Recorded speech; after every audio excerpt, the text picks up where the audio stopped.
મિત્રો, સીતારામ, જય શ્રી કૃષ્ણ. કેમ છો બધા? મજામાં છો ને? મજામાં દેશો. ભગવાન સૌની મનોકામના પૂરી કરે એવી પ્રાર્થના સાથે આપણે નવા વ્લોગની શરૂઆત કરીએ છીએ. તો સ્વાગત છે તમારું ફરીથી નવા વ્લોગમાં. અત્યારે આપણે જાગવા મોડું થઈ ગયું છે, 11 વાગી ગયા છે ને આજ છે રવિવાર ને અમારા ઓમભાઈ પણ જાગી ગયા છે. તો અત્યારે આપણે કંઈક નાસ્તો બનાવીશ. મેહુલ ને ધાર્મિક તમે તૈયાર થઈ ગયા નાસ્તા પાણી કરીને. પણ અમારા ઓમભાઈ જાગે છે તો ઓમભાઈની ફરમાઈશ છે કે આજે પનીરની કંઈક રેસીપી બનાવું ને પનીરનો નાસ્તો ધાર્મિકભાઈને કરવો, ઓલા ઓમભાઈને કરવો છે. તો જો આપણે પનીર લઈ લીધું છે ને બટર લઈ લીધું છે. તો હવે આપણે અત્યારે કંઈક પનીરનો નાસ્તો બનાવશું. તો ચાલો આપણે ઓમભાઈ માટે પનીરનો નાસ્તો કંઈક બનાવી નાખીએ. શું બનાવું મને નથી ખબર, પણ હું બનાવીશ કંઈક સારું તો ઓમભાઈને ભાવે એવું. તો ચાલો આપણે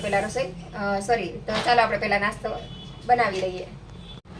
તો આપણે ઓમભાઈ માટે પનીરનો નાસ્તો બનીને તૈયાર છે. તો ચાલો તમને પણ બતાવી દઉં. તો જો આપણો પનીરનો નાસ્તો છે. તો આપણે આમાં પનીર 400 ગ્રામ લીધું છે, ટમેટા, કાંદા અને લીલા ધાણા ભરપૂર લીધા છે. તો તમારે આની રેસીપી જોઈ તો મારી પ્રજ્ઞા શોર્ટ ચેનલ છે તેમાં જઈને વિઝિટ કરજો. અને વિડીયોની નીચે હું તમને ડિસ્ક્રિપ્શનમાં પણ આની લિંક આપી દઈશ, ત્યાં જઈને તમે વિઝિટ કરજો. અને વિડીયો પસંદ આવે તો લાઈક, શેર અને સબસ્ક્રાઈબ કરવાનું ભૂલતા નહીં. તો આપણે સરસ મજાનો પનીરનો નાસ્તો બનીને તૈયાર છે. તો આપણે ઓમભાઈને નાસ્તો કરવા આપી દઈએ. તો ચાલો બધા નાસ્તો કરવા. અને અત્યારમાં વાદળા થઈ ગયા, તમે જોઈ શકો છો વાદળા છે. તો આપણે દર વખતે અલગ અલગ નવી રેસીપી બનાવ્યા કરીએ અને ખાધા કરીએ, અને છોકરાને પણ મજા આવે ને આપણે પણ બનાવવાની મજા આવે. અને મને નવું નવું બનાવવાનો ખૂબ શોખ છે. તો હું આવું કંઈક નવું બનાવ્યા કરું. અને આપણે ક્યાંય કોઈ યુટ્યુબમાં ક્યાંય વિડીયો નથી જોતી. હું મારી રીતે જ મારા આઈડિયાથી રેસીપી બનાવું છું. છોકરાને પસંદ આવે તો તમને પણ શેર કરું છું. તો ચાલો આપણે ઓમભાઈને પહેલાં પૂછી લઈએ કે એને આપણી રેસીપી નવી કેવી લાગી. તો હું ને ઓમભાઈ નાસ્તો કરવા બેસી ગયા. તો ચાલો બધા નાસ્તો કરવા. તો જો આપણે ડીશમાં પણ સર્વ કરી લીધું છે. તો આપણે ટેસ્ટ કરીને પછી કહીએ તમને કેવું બન્યું છે. ઓમ કેવું બન્યું છે? ઓકે, ચાલો ભાઈ, અમારા ઓમભાઈને પણ પસંદ આવ્યું છે અને ખૂબ સરસ બન્યું છે. તો આ વિડીયો તમે જોજો અને બનાવજો ને પછી તમે પણ મને કહેજો કે તમને મારી રેસીપી કેવી લાગી. તો ચાલો બધા નાસ્તો કરવા. અમારા ધાર્મિકભાઈ મારી યાર વાતો કરતા સુઈ ગયા. જો જઈમાય નહીં ને એમનામાં સુવાઈ ગયું. ભાઈને રાતના ઉજાગરા નડી ગયા. અત્યારે આપણે રસોઈનો સમય થઈ ગયો છે ને ઘરે કોઈ છે નહીં, પણ હમણાં બધા આવી જશે. અમારા મેહુલ ને ધાર્મિકભાઈ બહાર ગયા છે અને અમારા ઓમભાઈ અગાસી પર ગયા છે. અને આપણે બનાવીએ છીએ ત્યારે કુંભણિયા ભજીયા, અમારા ગામના ફેમસ ભજીયા છે. અમારું ગામ પણ કુંભણ જ છે. તો આજે મારા ગામની રેસીપી બનાવવાની છે કુંભણિયા ભજીયા. તો તમને પણ બતાવી દઉં છું. તો મસાલો બધો તૈયાર કરી નાખ્યો છે. તમારે મીઠું, મરી પાવડર, લીંબુ, લીલા ધાણા, મરચું, લીલા મરચાં, આદુ અને લસણ અને ચણાનો લોટ હજી આપણે એડ કરવાનો બાકી છે. તો હવે આપણે બનાવી નાખશું કુંભણિયા ભજીયા. તો ચાલો બધા કુંભણિયા ભજીયા ખાવા. આપણે ફટાફટ રસોઈ બનાવી નાખીએ અને પછી ફટાફટ તૈયાર થઈ જાય. આજ તો કપડાં પણ ચેન્જ કરવાના છે, કેમ કે આ ડ્રેસ મને બહુ એટલો બધો ખાસ નથી લાગતો. એટલે આપણે કંઈક નવા કપડાં પહેરીને જઈશું, કેમ કે આ બહુ ડ્રેસ જૂનો છે. તો ફટાફટ નવરા થઈને આપણે કપડાં બદલાવીને પછી નીચે જઈશું ગરબામાં. તો ચાલો બધા કુંભણિયા ભજીયા ખાવા. ત્યાં આપણે રસોઈ બનાવી નાખી, ત્યાં બધા આવી જાય ફટાફટ. ને ચેવડો પણ બનાવો છો. તો ચેવડો બનાવવા માટે મમરાના લઈ લીધા છે. આ પૌવા તળવાના છે, આ મોટા ભૂંગળા તળવાના છે. તો ફટાફટ આ બધું તળીને ચેવડો પણ બનાવી નાખી, કેમ કે ચેવડો પૂરો થઈ ગયો છે 5-6 દિવસથી. પણ એને પપ્પા નાસ્તો ઘણો બધો લઈ આવ્યા હતા ને, તો હજી અડધો ડબ્બો ભર્યો છે. તમે કીધું ચેવડો નથી બનાવ. પણ હવે અમારો ઓમભાઈ ધાર્મિકભાઈ જીત કરે છે કે આપણે જો ભજીયા બની જવા આવ્યા છે. બધા ભજીયા થઈ ગયા, છેલ્લો ગાંડો છે. અને બાપ દીકરાને તળીને એકને ગરમ ભજીયા ખવડાવવાના, કેમ કે મેં ફોન કર્યો કેટલી 4 થી 5 વાર ફોન કર્યો, આવો તો એમ કે આવું 2 મિનિટમાં આવું 2 મિનિટમાં આવું એમ કરે છે. અને આવતા નથી. નીચે હાવ પાછા નવરાત બેઠા વાતું જ કરે છે. તળે બાપ દીકરો એક પાસા નહીં, એક હોય કામમાં હોય બરોબર છે. તો મેં કીધું હાલો ફટાફટ. અને અત્યારે હમણાં 9 વાગે ગરબા ચાલુ થઈ જશે. અને અત્યારે 8:30 થઈ ગયા. તમે જમી લો બધા તો હું નવરી થાવ. તો એકે જમવા નથી આવતા. મેં અત્યારમાં બધાના ભજીયા બનાવી નાખ્યા. અને આજ ત્રણેય બાપ દીકરાને ઠંડા ભજીયા ખવડાવવાના છે. તો આપણે ભજીયા બની ગયા છે. જો આપણે આ છેલ્લો ગાંઠ છે તો આ બની ગયો છે. તો આને આપણે કાઢી લઈશું અને આ ઠંડા ભજીયા બધાને ખવડાવવાના છે. તો હવે આપણે ભજીયા બની લીધા. મેં તો જમી લીધું. ગરમા ગરમ ભજીયા બનાવતી ગઈ ખાતી ગઈ. તો આપણે ગરમ ભજીયા ખાઈ લીધા. નહીં ત્રણે બાપ દીકરાને ઠંડા ખવડાવવાના. તો હવે આપણે નાહી ધોઈને તૈયાર થઈ જઈશું અને કચરા પોતા કરી નાખશું અને નીચે ગરબા રમવા વ્યા જાય. તો જો અમારા ઓમભાઈ ધાર્મિકભાઈ આવી ગયા છે જમવા. અને આજે બે ભાઈ ઠંડા ભજીયા જમે છે આવીને, કેમ કે મેં ક્યારના બનાવી નાખ્યા. બોલાવતી હતી ને તો આવતા નહોતા ને હવે આવીને બે ભાઈ છાશ ને ભજીયાને જમે છે. અને આપણે અત્યારે કામકાજ કરીને નવરા થઈ ગયા છે ને આપણે બહાર પ્રાગજી દાદા બેન્જો વગાડે છે. તો ચાલો આપણે પ્રાગજી દાદાની મુલાકાત લઈએ. પ્રાગજી દાદાનો બેન્જો એકદમ કમ્પ્લીટ થઈ ગયો છે. પ્રાગજી દાદા કેટલા દિવસથી બંજો બનાવતા હતા, જાતે બનાવતા હતા વિડીયો જોઈ. આમ તો પ્રાગજી દાદાને બધી વસ્તુ જોઈને શીખતા હોય અને બનાવતા હોય. એક્સપર્ટ છે મારા પ્રાગજી દાદા બધા જ કામમાં. તો ચાલો તમને પણ બતાવું પ્રાગજી દાદા કેવો બેન્જો બનાવે. તો જો પ્રાગજી દાદા બહાર બેન્જો વગાડતા હતા તો હું આવી ગઈ અહીંયા. અમારા પ્રાગજી દાદાનો બેન્જો બનીને તૈયાર થઈ ગયો તમે જોઈ શકો છો.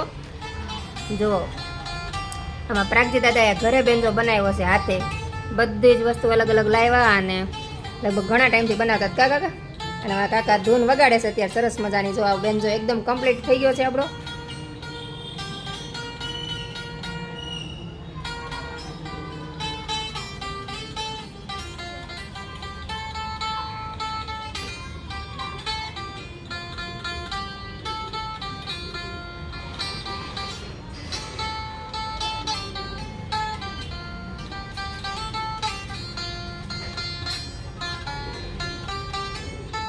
મસ્ત બની ગયો.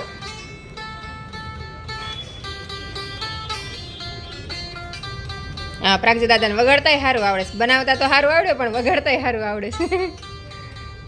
હજી એને કલર કરવાનું બાકી છે ને કાકા?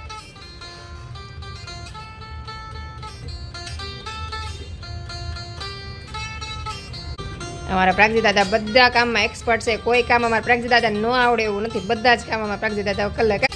તો આપણા પ્રાગજી દાદા કઈ ધૂન વગાડે છે ને એ તમને ખબર પડે ને તો મને કોમેન્ટ કરીને જરૂરથી જણાવજો. ભાઈ મને તો નથી ખબર કે પ્રાગજી દાદા કઈ ધૂન વગાડે છે, પણ તમને ખ્યાલ આવે તો મને કોમેન્ટ કરીને જરૂરથી કહેજો કે આ ધૂન કઈ વાગે છે એમ. તો આપણે તૈયાર થઈને જઈશ નીચે ગરબા રમવા અને આજ થઈ ગયું મોડું. તો ચાલો બધા ગરબા રમવા. જે કોઈને પ્રસાદી લખાયું હોય, જે પ્રસાદીમાં જેને જે આપવું હોય તો કોઈનું નાનું બજેટ હોય અને પ્રસાદીમાં ભાગ લેવા માંગતા હોય તો પ્રસાદી જેને જે રાખ્યું હોય.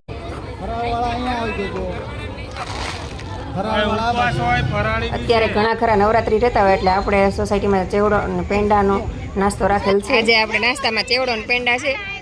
બધા ચેવડો અને પેંડા લઈને બેસી ગયા. જો ડીસે ભરી ભરીને બેસી ગયા છે.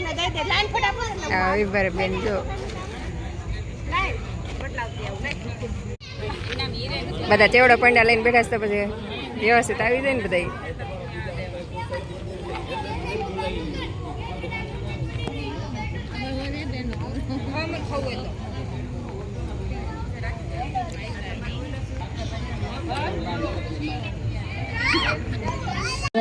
બીજી વાર જવાનું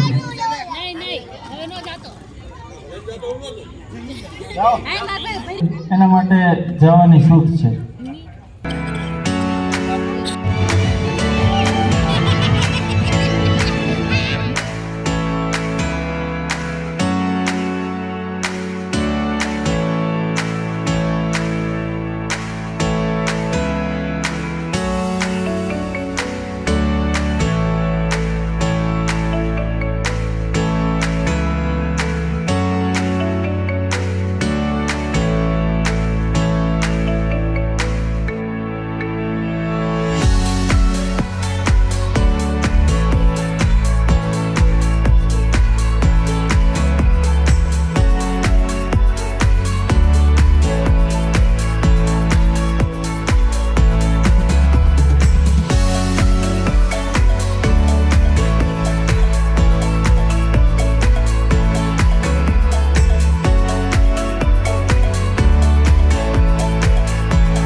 અત્યારે ઘરે આવી ગયા છે તો અત્યારે આપણે ગરબા રમીને ઘરે આવી ગયા છે ને ધાર્મિક ભાઈ થઈ ગયા છે તો આપણે હવે અહીં તો નવરા થઈ જશે. તો આજનો વિડીયો આપણે અહીંયા જ પૂરો કરશું. તો વિડીયો પસંદ આવ્યો હોય તો લાઈક શેર અને સબસ્ક્રાઈબ કરવાનું ભૂલતા નહીં. તો ફરીથી મળશું કાલે એક નવા વિડીયો સાથે. જય હિન્દ, જય ભારત, ગુડ નાઇટ.